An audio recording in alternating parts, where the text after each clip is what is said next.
Bonsoir à tout le monde. Bienvenue, on va terminer la série de conférences de trocologie avec quelque chose d'un peu plus visuel. Alors on va parler de grande migration. Beaucoup d'entre vous ont entendu parler de la grande migration du Serengeti Masai Mara.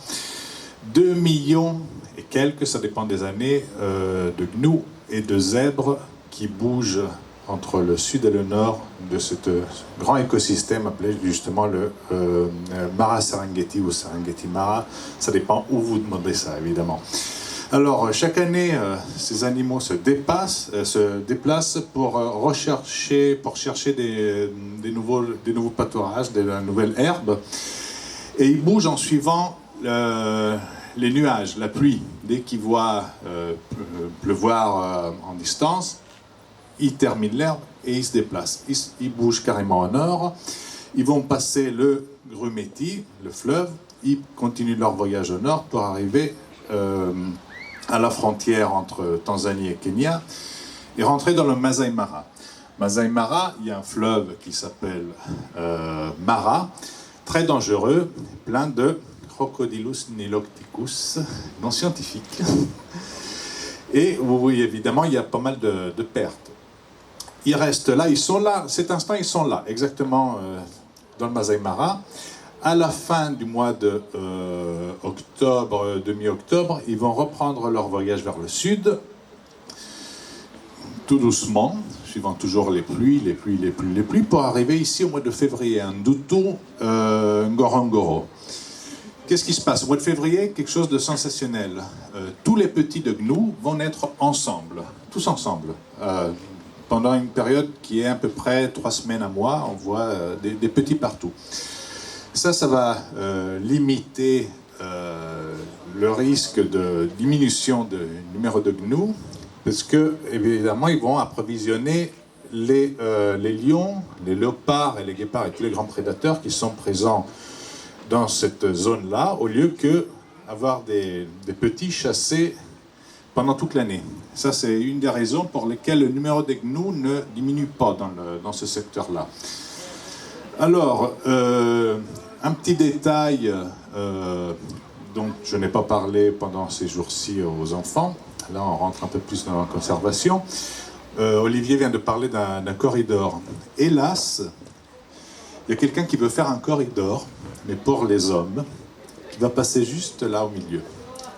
Il y a un projet d'une autoroute, pratiquement, pour emmener pour faire il me semble que pour des camions, pour bouger sur le lac Victoria en partant de Dar es Salaam. C'est un gros risque, évidemment, parce que si le projet va arriver à fond, ça va couper complètement la migration des gnous. On va voir, c'est une zone très importante pour ce qui concerne les prédateurs. Il y en a plein, mais attention, tout le monde pense qu'en allant en Afrique, on va sortir de chez soi, avoir les lions qui nous attaquent, les léopards et tout ça. Bon, c'est pas comme ça. Ils ne cherchent pas l'homme, pour commencer. Et pour terminer, il y a un autre petit problème. Des prédateurs, il y en a toujours moins. On parle de 40 000, 50 000 exemplaires de lions il y a 50 ans. Maintenant, il y en a à peu près 20 000, entre 2 000 à 3 000 mâles. Ça vous donne une idée de ce qui se passe avec les grands félins. Les léopards, évidemment, c'est un animal qui se cache très facilement. On sait qu'il y en a toujours moins aussi. Le guépard est encore plus rare. Le guépard, on en trouve en Namibie, on en trouve un peu Masai Mara en bon nombre, et on en trouve surtout ici. On parle de numéros aux alentours de 5 000, 6 000 exemplaires, pas plus. Ça, c'est la situation des grands félins. Évidemment, la disparition des grands félins est un risque pour la conservation générale, mais pas seulement des félins eux-mêmes, mais pour tout ce qui est aussi la biologie, l'écosystème un peu de toute l'Afrique. Pensez au Serengeti, s'il n'y a pas de prédateurs, il y aura plus de gnous, d'antilopes, de tout, de zèbres. Et qu'est-ce qui se passe? L'herbe qui est coupée comme une grande tondeuse. Vous imaginez à l'instant l'avancée des animaux qui arrivent, ces 2 millions d'animaux qui arrivent. Ça m'est arrivé une fois, au Masai Mara, arrivé avec l'herbe comme ça. J'ai vu les premiers troupeaux arriver, je suis passé derrière, elle était courte comme ça. Si cette herbe-là n'est pas mangée, elle ne va pas repousser, il n'y aura pas de renouvellement de herbe et tout l'écosystème va sauter. C'est pour ça qu'il y a des grosses NGO qui poussent, font des pressions énormes pour éviter que cette route qui va voudrait traverser le Serengeti soit construite. Il y a aussi les Nations Unies qui sont en train de bouger pour ça. Bon, maintenant je vous laisse, j'en parle pas plus, je laisse parler les images, on verra un peu tout ce qui se passe, les différentes espèces du Serengeti Mara et tout ce qui va se passer pendant la migration. C'est des photos que j'ai fait pendant à peu près 8 ou 9 voyages, je ne me souviens même pas plus, au Masai Mara. Là, c'est une zone où j'ai travaillé longtemps. Maintenant, je me suis déplacé récemment à travailler sur cette zone-là, mais ça, ce sera la prochaine étape, dans quelques années, peut-être encore ici. Je vous laisse les images.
Bon, bah alors, on a fait un beau voyage en Afrique de l'Est.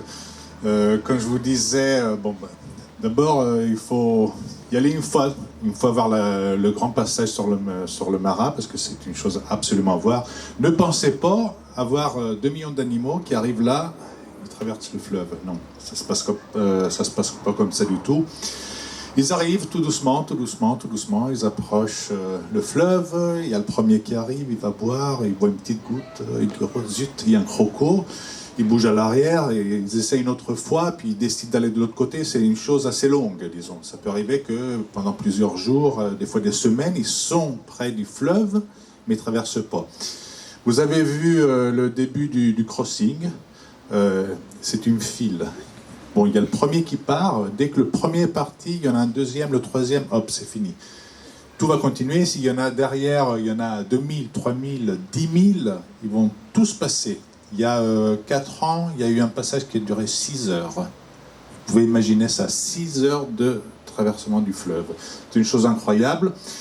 Toujours le premier qui commande. Vous avez vu aussi les gnous qui approchaient le fleuve. Toujours une file. Ça, c'est parce que le premier qui est appelé le Pathfinder, il laisse des phéromones. Quand il marche, il continue à bouger la tête, il laisse des phéromones et tous les autres derrière suivent les phéromones. S'il y a le premier qui se déplace, parce qu'il y a un serpent par terre, vous verrez même de centaines de mètres de distance, tout ce qui passe, ils font tous le tour. Ça, c'est une chose incroyable. Le gnou, à mon avis, c'est le vrai roi de la savane du Serengeti. C'est pas le lion, parce que sans le gnou, il n'y aurait pas tout ce qu'il y a après. Merci et bonne continuation, bonne soirée à tout le monde. Merci.